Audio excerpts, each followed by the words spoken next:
स्वागत आहे तुमचं डिलिशियस फूडमध्ये। आज मी बनवणार आहे कोल्हापुरी झणझणीत कटाची आमटी।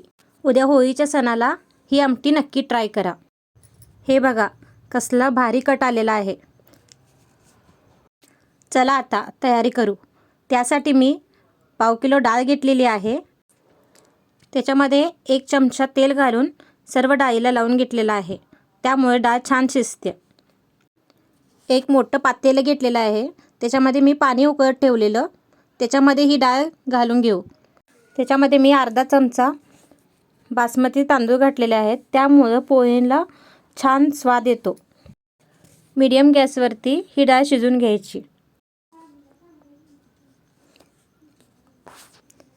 हे बघा एक थोड्या वेळात ही डाळ शिजत आलेली आहे।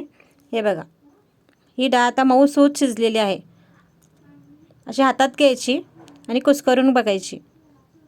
तोपर्यंत आपण मसाल्याची तयारी करू। मसाल्यासाठी 2 चमचे तीळ घेतलेले आहेत, 4 वेलदोडे घेतलेले आहेत, लवंगा 4, मिरी 4, अर्धा चमचा जिरं, अर्धा चमचे धने।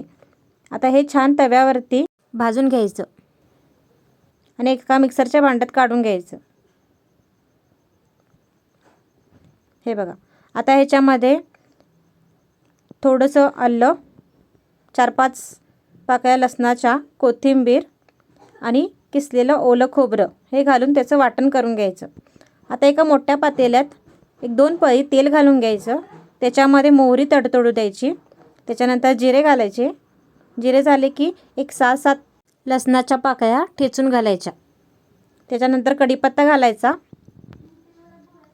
त्याच्यानंतर मी इथं कोल्हापुरी चटणी घातलेली आहे 4 चमचे, त्यामुळं छान कट येतो आणि मस्त असं झणझणीत होते आमटी।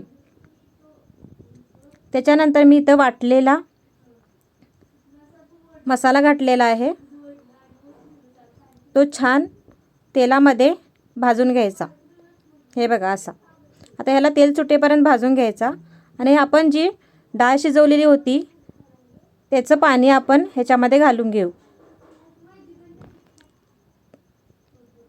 हे बघा ह्याला एळवणं सुद्धा म्हणतात, ह्याला एळवण्याची आमटी म्हणतात।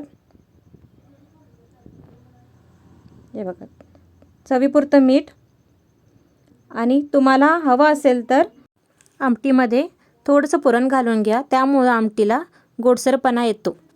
जर तुम्हाला आमटी झणझणीत हवी असेल तर पुरण घालू नका। हे बघा छान आता ह्याला उकळी काढून घ्या। हे बघा किती छान कट आलेला आहे, मस्त असं झणझणीत झालेली आहे। त्याच्यावरती कोथिंबीर घाला। बघा तयार आहे एळवण्याची आमटी। उद्या होळीच्या सणासाठी ही आमटी तुम्ही नक्की ट्राय करा आणि आवडली असेल तर लाईक आणि सबस्क्राईब करा। थँक्यू।